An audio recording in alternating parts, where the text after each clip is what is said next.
నమస్తే ఫ్రెండ్స్.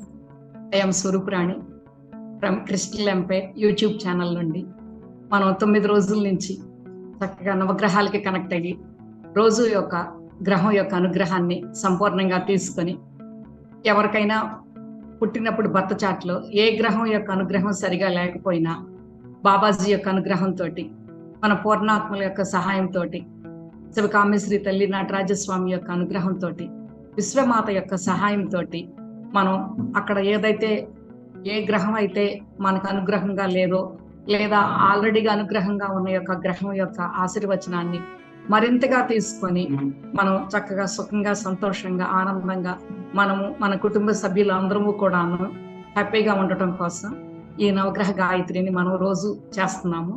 అలాగే ఫ్రెండ్స్, మీరు మెడిటేషన్ లో కూర్చున్నప్పుడు ఈరోజు కేతువు గురించి మనం చెప్పుకుంటున్నాం కనుక తప్పకుండా మీ కుటుంబ సభ్యుల అందరి యొక్క పూర్ణాత్మలు కూడా ఆహ్వానించుకొని చక్కగా వాళ్ళు కూడా మీతో కూర్చొని మెడిటేషన్ చేస్తున్నట్టుగాను ఆ కేతు గ్రహం యొక్క అనుగ్రహాన్ని సంపూర్ణంగా అందరూ కూడా తీసుకుంటున్నట్టుగా మీరు ఇమేజ్ చేయండి. ఓకే, ఈరోజు మనం నవగ్రహాల్లో 9వ గ్రహం అయినటువంటి కేతు భగవానుడి గురించి తెలుసుకొని ఆయన యొక్క అనుగ్రహాన్ని ఆశీర్వచనాన్ని కూడా మనం సంపూర్ణంగా పొందుతాం. కేతువు కూడాను రాహువు లాగానే సింహిక విపరచిత్తుల యొక్క కుమారుడు, రాహువుకి సోదరుడు అన్నమాట. తర్వాత ఈయన భార్య పేరు చిత్రావళి. ఈయనకి ప్రత్యేకించి ఒక రంగు అనేది లేదు. మామూలుగా అయితే మనం సూర్య భగవానుడికి ఎరుపు, చంద్రుడికి తెలుపు ఇలా చెప్పుకున్నాం కదా, ఆయనకి ప్రత్యేకించి రంగులు. కానీ కేతు భగవానుడికి ప్రత్యేకించి ఒక రంగు అంటూ లేదు. అన్ని కలర్స్ కలిపిందే ఈయన రంగు అనమాట. అంటే అన్ని మిక్సింగ్ అన్నమాట, కలిపి చిత్ర విచిత్రమైనటువంటి రంగులు కలిపేసింది ఈయన యొక్క రంగుగా ఉంటుంది అనమాట. అయితే ఈయనకి ప్రత్యేకించి రాహులాగానే కేతువు కూడా ఒక రాశి మీద ఆధిపత్యం కానీ లేకపోతే ఒక వారం కానీ లేవు. కానీ ప్రతి వారము కూడాను 1 గంటన్నర పాటు ఆదివారం నుంచి శనివారం వరకు కూడా రాహులాగానే కేతువు కూడా 1 గంటన్నర పాటు ఆయన సమయం అన్నమాట. దాన్నే యమగండం అంటాం. రాహు సమయాన్ని రాహుకాలం అనుకుంటాం. ఈయన కేతు యొక్క సమయాన్ని యమగండం అని చెప్పుకుంటాం. మనం క్యాలెండర్లు చూస్తే ప్రతిరోజు కూడా మనకి రాహుకాలం అని యమగండం అని కూడా రాసి ఉంటాయి అన్నమాట. అది ఈయన టైం. అట్లాగే ప్రత్యేకించి వారం లేదు, కానీ ప్రతి వారంలో కూడా 1 గంటన్నర ఈయనకి కేటాయించబడింది. ప్రత్యేకించి రాశి లేదు ఈయనకి రాహులాగానే. కానీ ఈయన ఏ రాశిలో ఉంటే ఆ రాశి యొక్క ఫలితాన్ని కొంచెం ఎక్కువ చేస్తారు. ప్లస్ అయితే ప్లస్, మైనస్ అయితే మైనస్. అలాగే ఏ గ్రహంతో కలిసి ఉంటే ఆ గ్రహంకి సపోర్టింగ్. ఆయన మనకి ఆ గ్రహం అనుకూలించింది అనుకోండి, ఆ అనుకూలత ఆ గ్రహంతో పాటు కేతు ఉండటం వలన అనుకూలత కొంచెం ఎక్కువగా ఉంటుంది. అదే అనుకూలించని గ్రహం అయితే గనక అనానుకూలత కూడా అట్లాగే ఎక్కువగా ఉంటుంది అనమాట. అంటే అప్పుడున్న విషయాన్ని ఈయన ఎక్కువ చేస్తారు. ప్లస్ అయితే ప్లస్, మైనస్ అయితే కనుక మైనస్ అనమాట. ఎవరికైనా సరే పుట్టినప్పుడు జన్మకుండలంలో 12వ రాశిలో గనక కేతు భగవానుడు ఉంటే వాళ్ళకి అదే చివరి జన్మ, వాళ్ళు మోక్షాన్ని పొందుతారు. అంతేకాకుండా వాళ్ళు ఎవరికైతే వాళ్ళ వంశంలో చనిపోయిన పెద్దవాళ్ళకి ఉత్తర క్రియలు అయితే చేస్తారో వాళ్ళ చేతి మీదుగా, ఆ ఉత్తర క్రియలు ఎవరి కోసం చేస్తారో వాళ్ళు కూడా మోక్షాన్ని పొందుతారు. సపోజ్ ఎవరికైనా మన కుమారుడికి 12ంట కేతు ఉన్నాడు అనుకుందాం. ఆయన మన కోసం గనక మనం చనిపోయిన తర్వాత మన కోసం కర్మకాండాలు చేస్తే మనం కూడా మోక్షాన్ని పొందుతాం అన్నమాట. ఎందుకంటే మోక్షానికి అర్హత ఉన్న వ్యక్తితోటి ఉత్తర క్రియలు జరుగుతున్నాయి కనుక మనకు కూడా ఆ హ్యాపీనెస్ అనేది వస్తుంది వాళ్ళ వలన, వాళ్ళు చేస్తున్నారు కనుక. అంతేకాకుండా కేతువు అశ్విని, మూల, మఖ నక్షత్రాలకి అధిపతి. ఈ 3 నక్షత్రాలు కూడాను కేతు మహర్దశతోటే బిగిన్ అవుతాయి. అశ్విని నక్షత్రానికి దేవతలు ఎవరంటే గనక అశ్విని దేవతలు అన్నమాట. అందుకని ఎక్కువగా కేతు దీనిలో అశ్విని నక్షత్రంలో పుట్టిన వాళ్ళు వాళ్ళ చేతితోటి కనుక ఎవరికైనా మెడిసిన్స్ కనుక ఇస్తే త్వరగా వాళ్ళు క్లియర్ అవుతారు. అంటే అనారోగ్యం నుంచి త్వరగా ఆరోగ్యవంతులు అవుతారు. ఎందుకంటే అశ్విని నక్షత్రానికి అధిదేవతలు అశ్విని దేవతలు ప్లస్ కేతు భగవానుడు కూడా కనుక అందుకని అశ్విని నక్షత్రంలో జన్మించిన వాళ్ళు ఎవరైనా మన ఇంట్లో ఉంటే మనం ఏదైనా మెడిసిన్స్ వాడాల్సి వస్తే వాళ్ళ చేతి మీదుగా కనుక తీసుకుంటే త్వరగా మనకి ఆ మందులు ఉపయోగపడతాయి అన్నమాట. మనం కూడా అనుకుంటాం కొంతమంది డాక్టర్స్ ఈయన హస్తవాసి మంచిది అని. అంటే వాళ్ళు పుట్టినటువంటి రాశిని బట్టి కానీ నక్షత్రాన్ని బట్టి కానీ వాళ్ళకి ఆ గ్రహాల యొక్క అనుగ్రహాన్ని బట్టి కూడా అందరూ అదే చదువు చదివినా కూడా కొంతమంది దానిలో సక్సెస్ రేట్ వాళ్ళకి చాలా ఎక్కువగా ఉంటది. కొంతమంది కంటే కూడా అందరికీ ఉండదు సక్సెస్ రేట్ ఒకే విధంగా. దానికి కారణం ఏంటంటే వాళ్ళకి ఈ గ్రహాల యొక్క అనుకూలతేనమాట. తర్వాత కేతువు చంద్రుడు కూడాను మనకి అనుకూలిస్తేనే మనం విదేశీయానం చేయగలుగుతాం. ఎవరైనా విదేశాలు వెళ్ళాలన్నా, కొంతకాలం ఉండాలన్నా, లేదా అక్కడ స్థిరపడాలన్నా కూడాను, అంటే సముద్రాన్ని దాటి వేరే దేశానికి వెళ్ళాలంటే మనకి కేతువు చంద్రుడు మనకి అనుకూలంగా ఉండాలి. అప్పుడే మనం విదేశాలకు వెళ్ళగలగటం కానీ విదేశీయానం చేయటం కానీ చేయగలుగుతాము. అట్లాగే కేతువు యోగకారకంగా ఉంటే గనక ఏ 11 ఇంట్లోనో అట్లా ఉంటే వాళ్ళు ఏదైనా ఒక దేవతని ఉపాసిస్తే ఆ ఉపాసన ఫలితాన్ని కూడా సంపూర్ణంగా పొందగలుగుతారు. ఎందుకంటే మనకి మోక్షాన్ని ఇచ్చేది కేతు అని చెప్పుకున్నాం. ఆధ్యాత్మిక జ్ఞానాన్ని ఇచ్చేది కూడాను, వైరాగ్యాన్ని ఇచ్చేది, భక్తి జ్ఞాన వైరాగ్యాలను కలగజేసేది కేతువే. ఎవరికైనా 5 కేతు ఉన్నా కూడా వాళ్ళకి పుట్టిన బిడ్డలు కూడాను జ్ఞానవంతులుగా ఉంటారు. అది ఎందుకంటే పంచమ స్థానం అంటే పుత్రస్థానం, అంటే సంతానానికి సంబంధించిన స్థానంలో గనక కేతు ఉంటే, కాకపోతే ఇంకొకటి ఏం చెప్తారంటే తక్కువ మంది సంతానం ఉంటారని చెప్తారు. 5వ స్థానంలో గనక శని గాని కేతు గాని ఉంటే వాళ్ళకి తక్కువ మంది సంతానం ఉంటారు. కానీ కేతువు గనక 5 ఉంటే వాళ్ళు జ్ఞానవంతులు, అంటే వైరాగ్యం. కొంతమంది వివాహం చేసుకోకుండా సన్యసిస్తారు చూసారా చిన్నప్పుడే. వాళ్ళు కూడాను వాళ్ళ తల్లి గారికి పంచమ స్థానంలో కేతు ఉండంగా గనక జన్మ తీసుకుంటే వాళ్ళు ఈయన వైరాగ్యంతో ఉంటారు. అంటే వాళ్ళకి కృత జన్మలో చేసినటువంటి ఉపాసనని తాలూకా యొక్క జ్ఞానాన్ని వాళ్ళు ఆల్రెడీగా అందిపుచ్చుకొని ఉండి వాళ్ళు వైరాగ్యంతో ఉండి సన్యాసులుగా ఉండి ఇతరులకి జ్ఞానబోధ చేస్తారన్నమాట. అట్లాగే 7 కనుక ఉంటే భార్యాభర్తల యొక్క సఖ్యత అనేది అంతగా ఉండదు, ఫ్యామిలీ లైఫ్ సక్సెస్ ఉండదు అనమాట. ఎందుకంటే కేతువు ఆధ్యాత్మిక జ్ఞానాన్ని ఇచ్చే వాళ్లే కానీ ఫ్యామిలీ లైఫ్ కాదు కదా. కాబట్టి భక్తిని, జ్ఞానాన్ని, వైరాగ్యాన్ని ఎక్కువగా ఇస్తాడు. అందుకని 7వ స్థానంలో కేతువుని ప్రిఫర్ చేయమన్నమాట. ఎవరికైనా వివాహానికి సంబంధించి ఇది వస్తే కనుక అది కరెక్ట్ కాదు. 7వ స్థానంలో కేతువు ఉన్న వాళ్ళ వలన వాళ్ళకు ఒకవేళ వివాహం జరిగినా కొంతకాలం ఉన్నా ఆ తర్వాత అయినా వాళ్ళు భార్యాభర్తలకి ఎడబాటు అనేది వస్తుంది అనమాట ఏదో ఒక విధంగా. ఎందుకంటే ఒక రకంగా దాన్ని నాగదోషం, సర్పదోషంగా కూడా చెప్తాం. ఎవరికైనా ఈ పూర్వజన్మ నుంచి కానీ, లేదా తల్లి పేగు బంధం నుండి కానీ, తండ్రి వంశం నుంచి కానీ ఏదైనా నాగదోషాలు గనక, సర్పదోషాలు గనక వచ్చినా కూడా ఇలాగే రాహుకేతువుల యొక్క అనుకూలత ఉండదు. వాళ్ళు 7వ స్థానంలో ఏదో ఉండి వైవాహిక జీవితానికి సంబంధించినటువంటి ఇబ్బందుల్ని కలగజేస్తారు. వాళ్ళు గృహస్థులుగా ఉండలేకపోతారు అన్నమాట. 7 గనక కేతువు గనక ఉన్నవాళ్ళు వాళ్ళు గృహస్థ జీవితాన్ని హ్యాపీగా అనుభవించరు. కాకపోతే కేతు గ్రహానికి గనక అనుకూలంగా ఉండాలి అంటే గనక మనం గణపతిని ప్రార్థించాలి. కేతు యొక్క అధిదేవత, కేతు గ్రహానికి అధిదేవత గణపతి. లాబ్రడోరైట్ తో చేసినటువంటి గణపతిని, అంటే లాబ్రడోరైట్ తో చేసిన గణపతిని మోక్ష గణపతి అని అంటాం. ఆ గణపతిని కనుక ఇంట్లో పెట్టుకునే రోజు కొంచెం గరిక పెట్టుకోవటం, ఆయన ముందు దీపం పెట్టి మనస్ఫూర్తిగా కూర్చొని ఆయన యొక్క అనుగ్రహాన్ని, ఆశీర్వచనాన్ని తీసుకోవటం వలన, ఆయన కనెక్ట్ అయి మెడిటేషన్ చేయటం వలన కూడా మనకి కేతువు యొక్క అనుకూలత అనేది కలుగుతుంది అనమాట.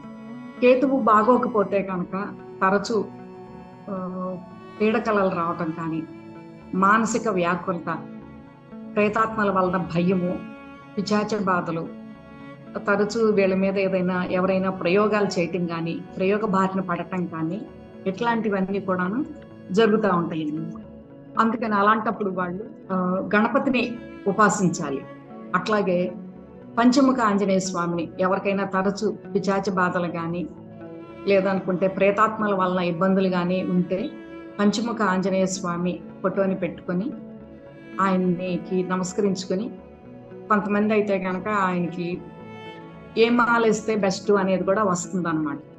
దాన్ని బట్టి పగడాల మాల లేదా అనుకుంటే కనుక లాబ్రడోరైట్ మాల, ఇట్లా ఏ మాల ఇయ్యాలో ఆ మాల వేసుకొని పంచముఖ ఆంజనేయ స్వామిని ఉపాసించడం, లేదా లాబ్రడోరైట్తో చేసినటువంటి గణపతిని పెట్టుకొని ఆయనకి కనెక్ట్ అయ్యి రోజు మెడిటేషన్ చేయటం, అట్లా చేయటం వల్ల కూడా కేతుగ్రహానికి నుంచి మనం ఆశీర్వచనం పొందొచ్చు. మన ఆజ్ఞా చక్రానికి కేతువే అధిపతి. మనకు తెలుసు ఆజ్ఞా చక్రం అంటే 4 హెడ్ మీద ఉంటుంది. అక్కడే కదా మనకి థర్డ్ ఐ ఉండేది కూడాను. మనకి పీనల్ గ్లాండ్, పిట్యూటరీ గ్లాండ్ సంపూర్ణంగా యాక్టివేట్ అవ్వాలన్నా, మనకి థర్డ్ ఐ విజన్ బాగుండాలన్నా ఈ కేతు యొక్క అనుగ్రహం కావాలి. చిన్న వయసులోనే కొంతమందికి ఐసైట్ వస్తుంది. అదేంటంటే ఆజ్ఞా చక్ర యాక్టివేషన్ సరిగ్గా లేకపోవటం. వాళ్ళని కనుక జాతకం పరిశీలిస్తే కేతువు అనుగ్రహం వాళ్ళకి సరిగ్గా ఉండదు. అందుకని ఎప్పుడైతే కనుక మనం కేతు యొక్క అనుగ్రహాన్ని పొందటం కోసం ఏం చెయ్యాలో అవి గనక చేస్తే కేతు యొక్క అనుగ్రహంతో చిన్న వయసులో వచ్చినటువంటి ఐసైట్ కానీ, లేదా కొంతమంది డెమ్ అండ్ డెఫ్ గా కూడా ఉంటారు, అంటే చెవులు వినపడవు. అది కూడా కేతు వల్లనే. అంటే ఆజ్ఞా చక్రానికి అనుసంధానంగానే మనకి కంటినరాలు కానీ, చెవులు కానీ, ఈ థ్రోట్ ఇవన్నీ కూడా ఉంటాయి కనుక కేతు అనుగ్రహం ఉంటేనే ఇవన్నీ కూడాను మనకి ఆజ్ఞా చక్రం పూర్తిగా యాక్టివేషన్ గా ఉంది. ఇదంతా కూడా బాగుంటుంది. అట్లాగే కేతు గ్రహానికి నవరత్నాల్లో వచ్చేటప్పటికి క్యాటై, వైడూర్యం అంటాం, క్యాటై అంటారు, పిలికన్ రాయ్ అని కూడా అంటారు. ఎందుకంటే ఆ వైడూర్యంలో ఒక సార్ ఉంటది. పిల్లికి కంట్లో ఎట్లయితే సన్నగా ఒక సూత్రం లాగా సార్లాగా ఉంటుందో ఈ రాయిలో కూడా అట్లా ఉంటది. అది మంచి ఒరిజినల్ అయితే కనుక లైట్ పెసర పచ్చలాగా ఉంటది అనమాట. క్రీమిష్ పెసర పచ్చ కలిపి దాంట్లో సన్నగా ఆ సూత్రం వెళ్తున్నట్టుగా సార్ ఉంటది. అప్పుడే అది ఒరిజినల్ వైడూర్యం. అది ధరించడం వలన కేతువు యొక్క అనుగ్రహాన్ని మనం సంపూర్ణంగా పొందగలుగుతాం. అట్లాగే ఉపరత్నాల్లోకి వచ్చేటప్పటికి టర్కాయిష్, తర్వాత సోడోలైట్, ఇంకా కొన్ని ఉన్నాయి. ఇవి మెయిన్ గా ఇవి వాడతాం అన్నమాట. ఇప్పుడు నా మెడలో ఉన్నది టర్కాయిష్. ఇది వేసుకోవటం వల్ల కూడాను మనకి థర్డ్ ఐ యాక్టివేషన్ బాగుంటాం, కేతువు యొక్క అనుగ్రహం, భక్తి జ్ఞాన వైరాగ్యాలు మనకి కలగటానికి బాగా ఉపయోగపడుతుంది. మరి హోమం చేసేటప్పుడు కేతువు కోసం అని చెప్పని వాడే దర్భలు ఏంటంటే దర్భలు, ఈయన సమిధులు ఏంటంటే దర్భలు అన్నమాట. అట్లాగే ఈ నవధాన్యాల్లో కేతువుకు సంబంధించినటువంటి ధాన్యము తెల్ల ఉలవలు. ఎవరికైనా కేతువు యోగకారకంగా లేకపోతే మనం మంగళవారం నాడు అంటే సోమవారం రాత్రిపూట 1 కేజీ పావు తెల్ల ఉలవలను తీసుకొచ్చి అట్లాంటి మట్టి అట్లా ఏమి లేకుండా చక్కగా శుభ్రం చేసి ఆ ఉలవల్ని నానబెట్టి మంగళవారం ఉదయం 7 గోవులకి ఆ ఉలవల్ని ఆహారంగా పెట్టాలి. దాంట్లో ఉప్పు అవి కూడా ఏం కలపకూడదు. పొట్టిగా నానబెట్టి నీళ్లు వాడేసేసి తీసుకెళ్లి మంచి ఇస్త్రాకేసి కేతుగ్రహం యొక్క అనుగ్రహం సంపూర్ణంగా పొందటానికి నేను ఈ పుణ్యకార్యం చేస్తున్నాను అనుకొని ప్రేమపూర్వకంగా గోవులకి ఆ ఉలవల్ని పెట్టాలి. 7 గోవులకి. ఎందుకంటే కేతువు నెంబరు 7. అలాగే మన మహర్దశలో కూడాను ఈయన మహర్దశ జరుగుతున్నప్పుడు 7 సంవత్సరంలో కేతు మహర్దశ జరుగుతుంది అన్నమాట. తర్వాత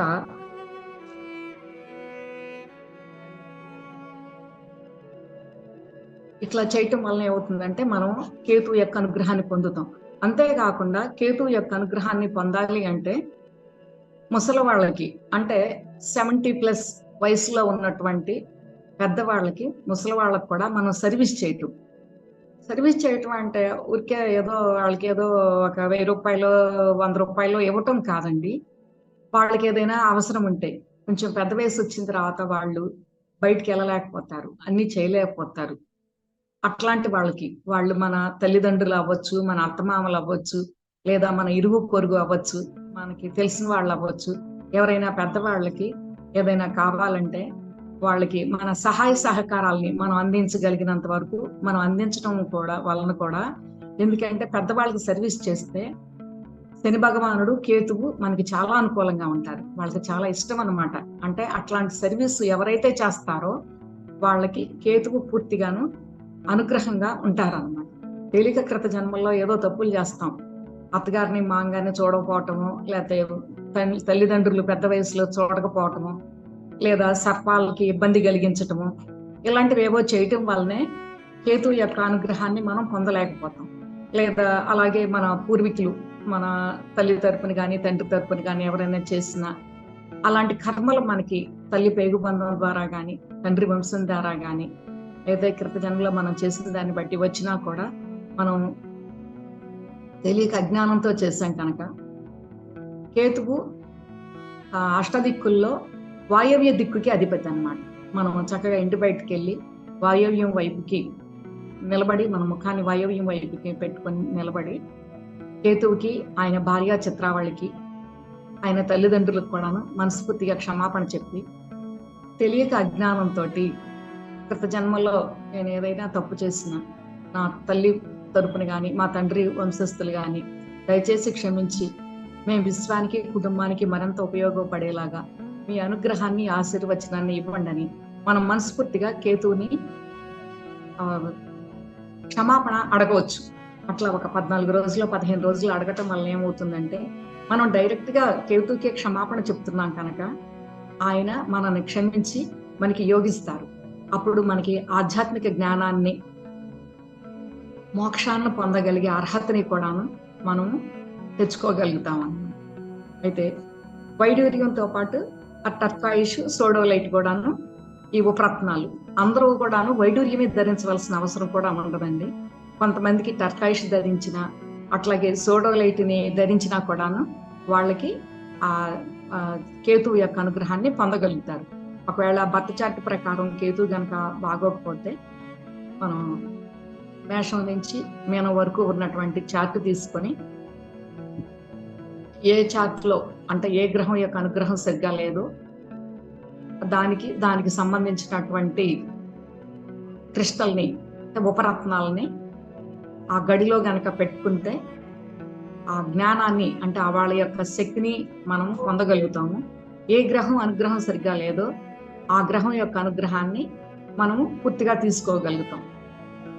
అంటే కొంతమందికి నవరత్నాల్లో ఏదైనా వాడండి, మీరు ఉంగరంగా ధరించండి, లేకపోతే మెడలో మాలధారణ చెయ్యండి అని వస్తుంది. కొంతమందికి అయితే కనుక ఉపరత్నాలు వాడితే సరిపోతుంది.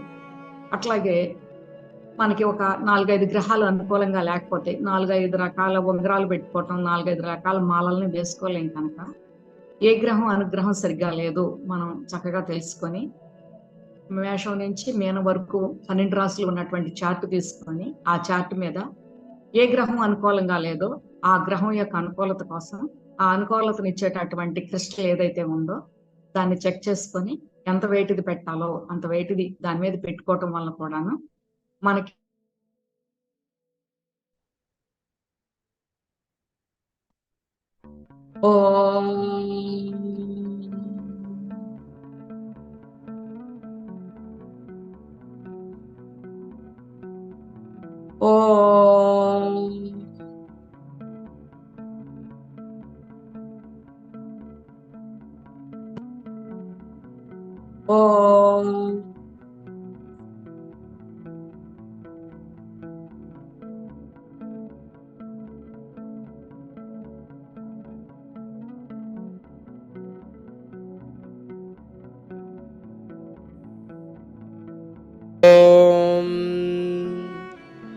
केत्वरिष्टे तु सम्प्राप्ते केतुपूजाञ्च कारयेत्।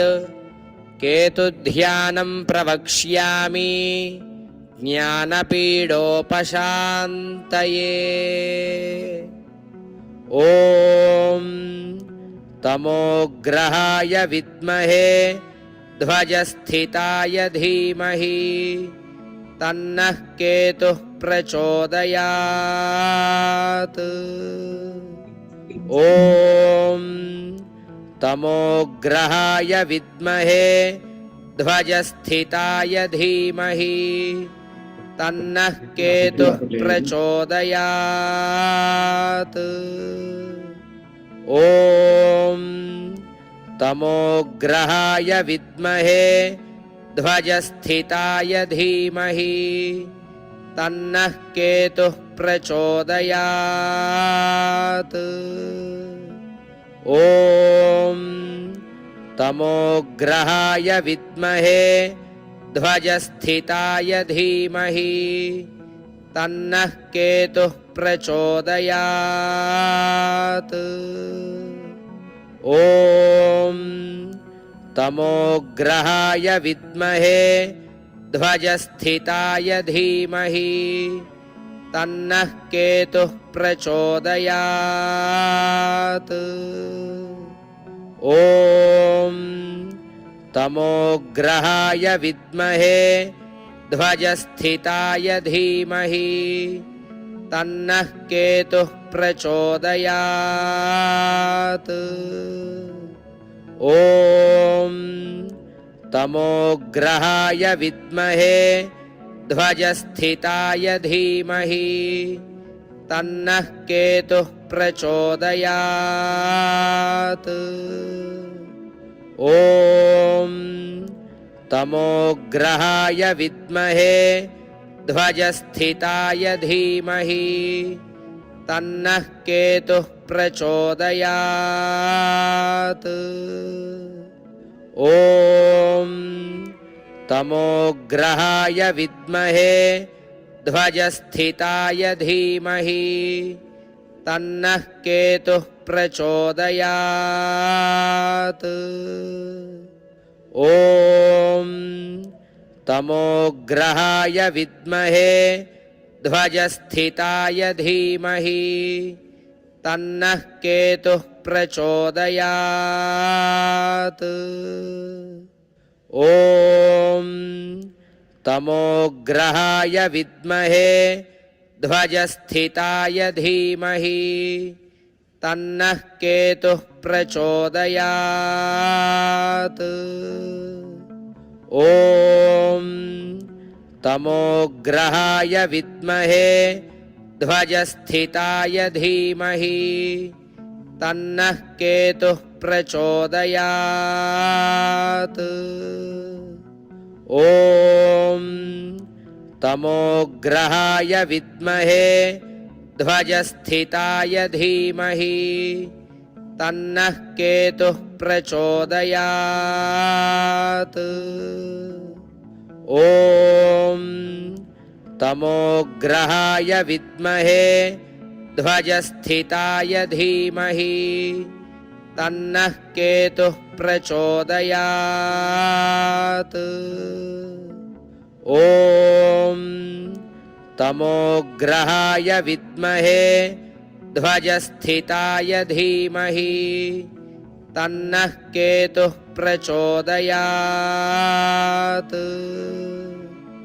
ॐ तमोग्रहाय विद्महे ध्वजस्थिताय धीमहि तन्नः केतुः प्रचोदयात्।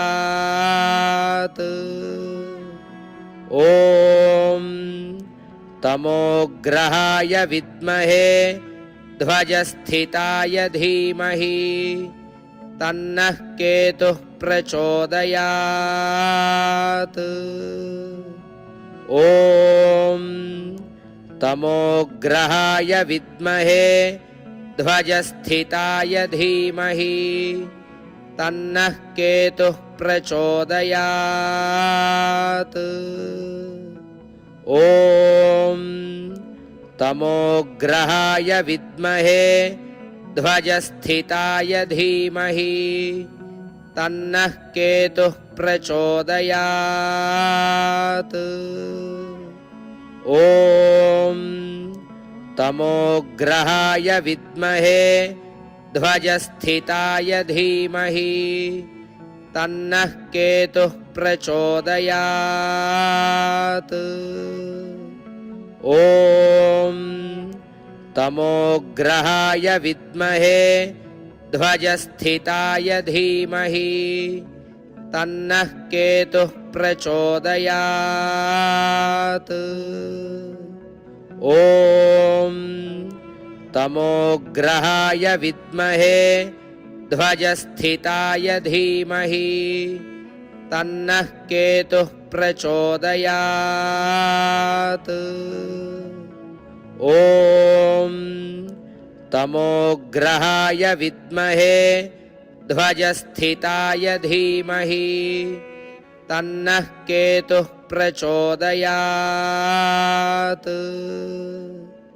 ॐ तमोग्रहाय विद्महे ध्वजस्थिताय धीमहि तन्नः केतुः प्रचोदयात्।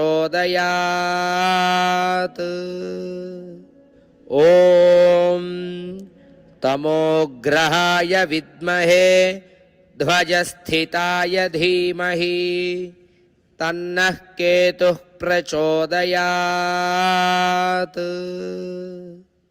ॐ तमोग्रहाय विद्महे ध्वजस्थिताय धीमहि तन्नः केतुः प्रचोदयात्। ॐ तमोग्रहाय विद्महे ध्वजस्थिताय धीमहि तन्नः केतुः प्रचोदयात्। ॐ तमोग्रहाय विद्महे ध्वजस्थिताय धीमहि तन्नः केतुः प्रचोदयात्। ॐ तमोग्रहाय विद्महे ध्वजस्थिताय धीमहि तन्नः केतुः प्रचोदयात्। ॐ तमोग्रहाय विद्महे ध्वजस्थिताय धीमहि तन्नः केतुः प्रचोदयात्।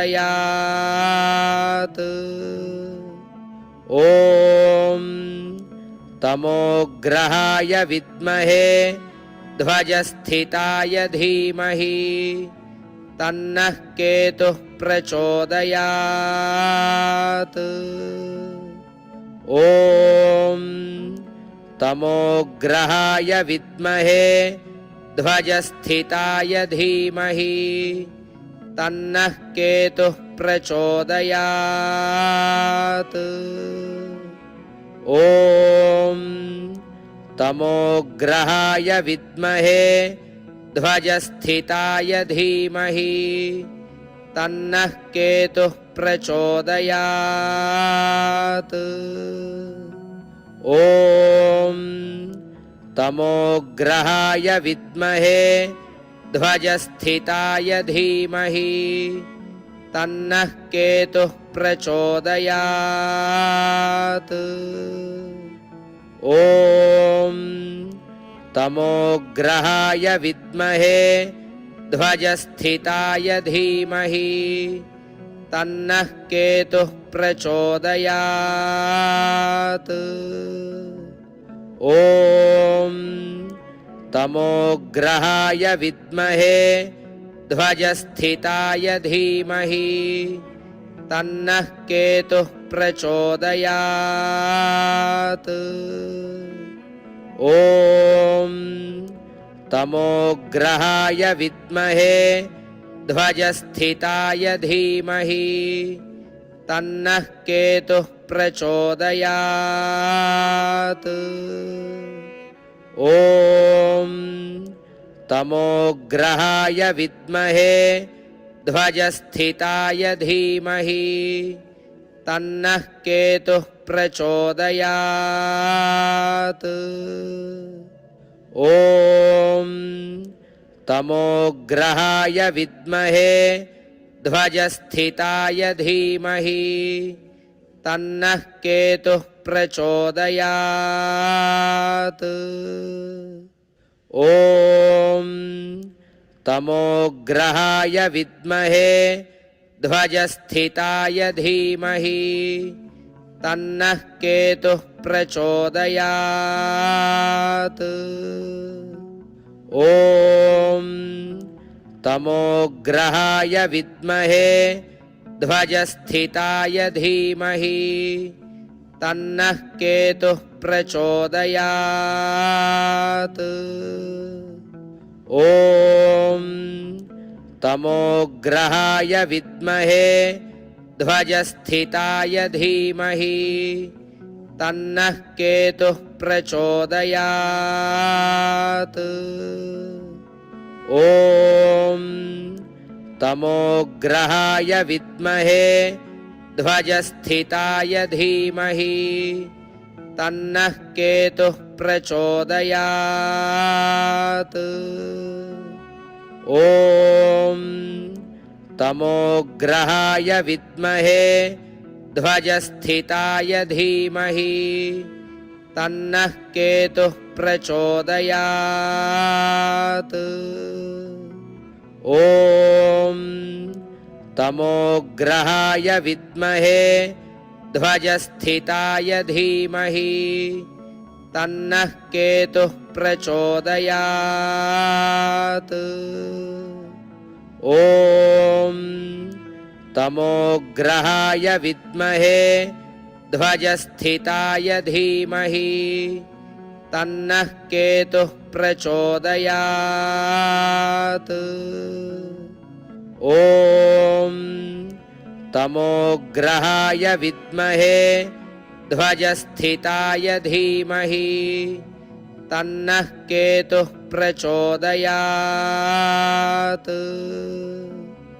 ॐ तमोग्रहाय विद्महे ध्वजस्थिताय धीमहि तन्नः केतुः प्रचोदयात्। ॐ तमोग्रहाय विद्महे ध्वजस्थिताय धीमहि तन्नः केतुः प्रचोदयात्। ॐ तमोग्रहाय विद्महे ध्वजस्थिताय धीमहि तन्नः केतुः प्रचोदयात्। ॐ तमोग्रहाय विद्महे ध्वजस्थिताय धीमहि तन्नः केतुः प्रचोदयात्। ॐ तमोग्रहाय विद्महे ध्वजस्थिताय धीमहि तन्नः केतुः प्रचोदयात्। ॐ तमोग्रहाय विद्महे ध्वजस्थिताय धीमहि तन्नः केतुः प्रचोदयात्। ॐ तमोग्रहाय विद्महे ध्वजस्थिताय धीमहि तन्नः केतुः प्रचोदयात्। ॐ तमोग्रहाय विद्महे ध्वजस्थिताय धीमहि तन्नः केतुः प्रचोदयात्। ॐ तमोग्रहाय विद्महे ध्वजस्थिताय धीमहि तन्नः केतुः प्रचोदयात्। ॐ तमोग्रहाय विद्महे ध्वजस्थिताय धीमहि तन्नः केतुः प्रचोदयात्। ॐ तमोग्रहाय विद्महे ध्वजस्थिताय धीमहि तन्नः केतुः प्रचोदयात्। ॐ तमोग्रहाय विद्महे ध्वजस्थिताय धीमहि तन्नः केतुः प्रचोदयात्।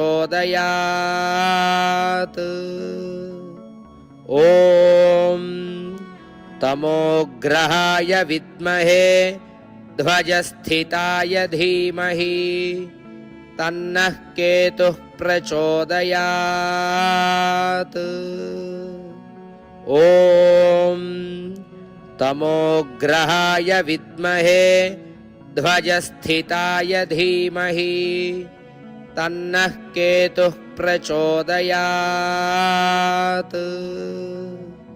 ॐ तमोग्रहाय विद्महे ध्वजस्थिताय धीमहि तन्नः केतुः प्रचोदयात्। ॐ तमोग्रहाय विद्महे ध्वजस्थिताय धीमहि तन्नः केतुः प्रचोदयात्। ॐ तमोग्रहाय विद्महे ध्वजस्थिताय धीमहि तन्नः केतुः प्रचोदयात्। ॐ तमोग्रहाय विद्महे ध्वजस्थिताय धीमहि तन्नः केतुः प्रचोदयात्।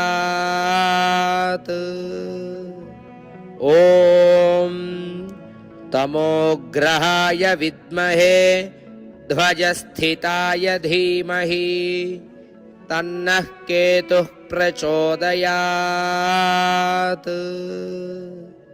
ॐ तमोग्रहाय विद्महे ध्वजस्थिताय धीमहि तन्नः केतुः प्रचोदयात्। ॐ तमोग्रहाय विद्महे ध्वजस्थिताय धीमहि तन्नः केतुः प्रचोदयात्। ॐ तमोग्रहाय विद्महे ध्वजस्थिताय धीमहि तन्नः केतुः प्रचोदयात्।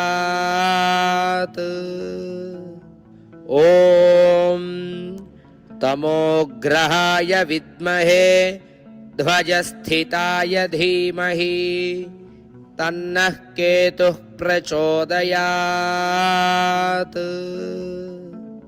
ॐ तमोग्रहाय विद्महे ध्वजस्थिताय धीमहि तन्नः केतुः प्रचोदयात्। ॐ तमोग्रहाय विद्महे ध्वजस्थिताय धीमहि तन्नः केतुः प्रचोदयात्। ॐ तमोग्रहाय विद्महे ध्वजस्थिताय धीमहि तन्नः केतुः प्रचोदयात्।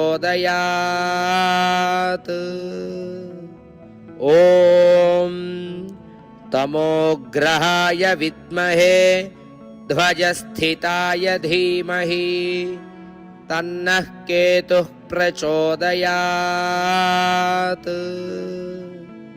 ॐ तमोग्रहाय विद्महे ध्वजस्थिताय धीमहि तन्नः केतुः प्रचोदयात्। ॐ तमोग्रहाय विद्महे ध्वजस्थिताय धीमहि तन्नः केतुः प्रचोदयात्। ॐ तमोग्रहाय विद्महे ध्वजस्थिताय धीमहि तन्नः केतुः प्रचोदयात्। ॐ तमोग्रहाय विद्महे ध्वजस्थिताय धीमहि तन्नः केतुः प्रचोदयात्।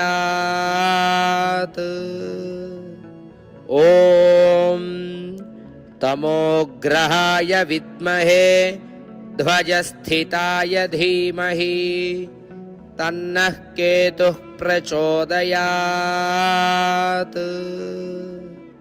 ॐ तमोग्रहाय विद्महे ध्वजस्थिताय धीमहि तन्नः केतुः प्रचोदयात्।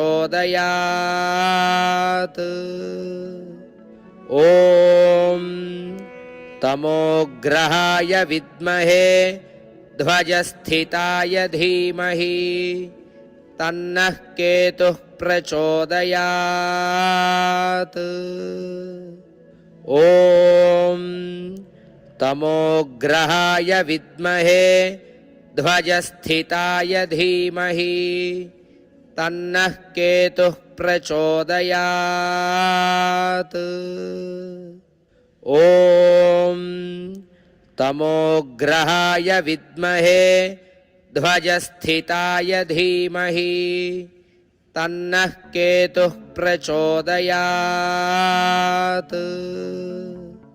ॐ तमोग्रहाय विद्महे ध्वजस्थिताय धीमहि तन्नः केतुः प्रचोदयात्। ॐ तमोग्रहाय विद्महे ध्वजस्थिताय धीमहि तन्नः केतुः प्रचोदयात्।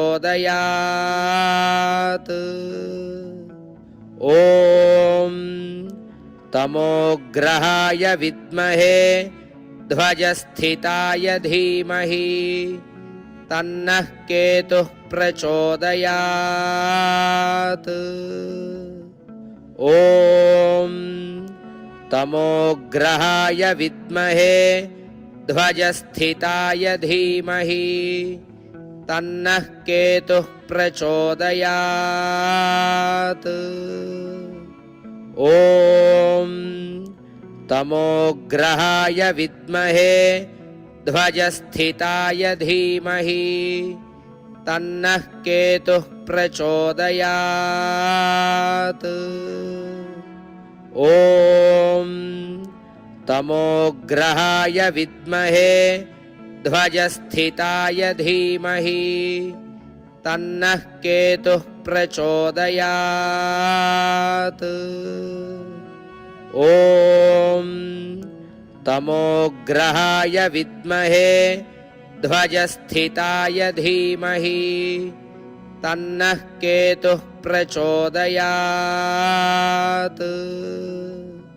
ॐ तमोग्रहाय विद्महे ध्वजस्थिताय धीमहि तन्नः केतुः प्रचोदयात्।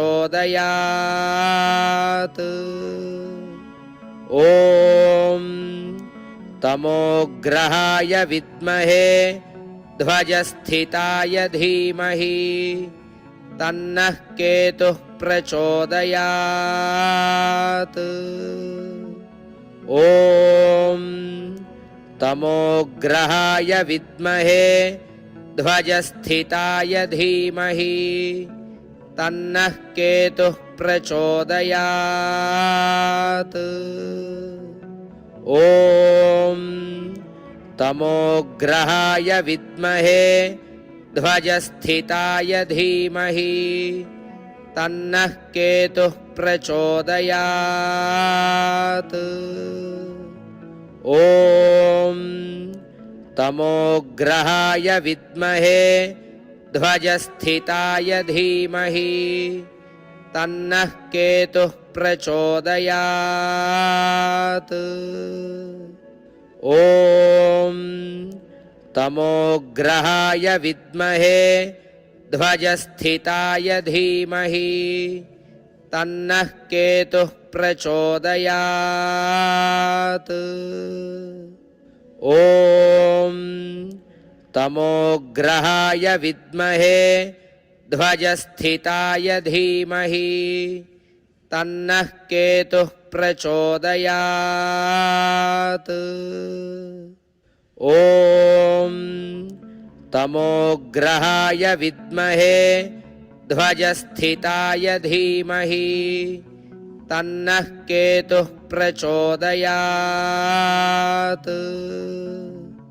ॐ तमोग्रहाय विद्महे ध्वजस्थिताय धीमहि तन्नः केतुः प्रचोदयात्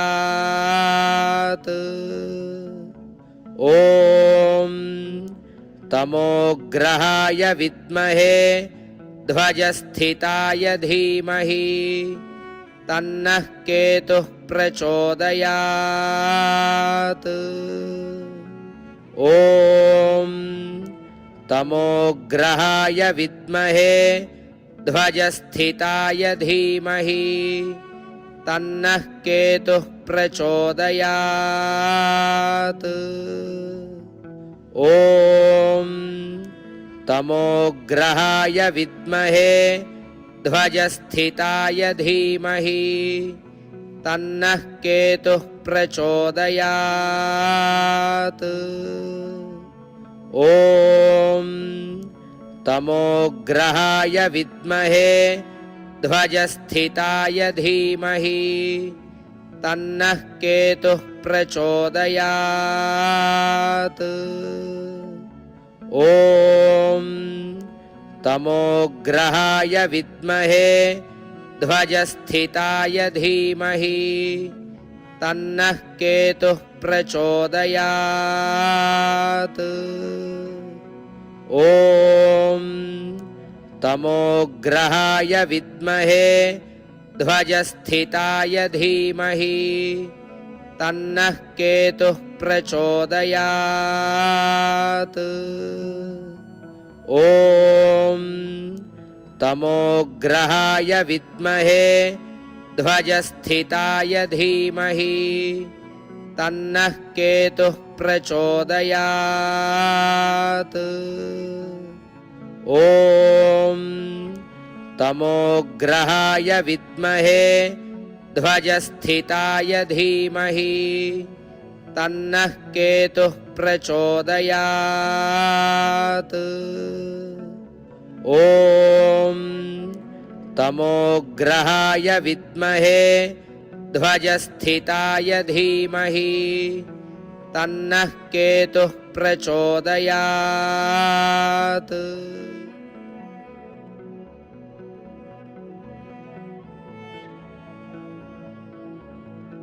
నెమ్మదిగా చేతి వేళ్ళు తీసి కళ్ళ మీద పెట్టుకోండి. 5 4 3 2 1 0. నెమ్మదిగా కళ్ళు తెరవండి.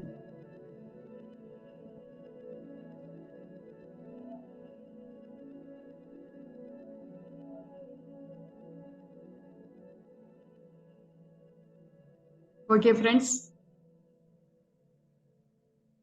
నెమ్మదిగా కళ్ళు తెరవండి.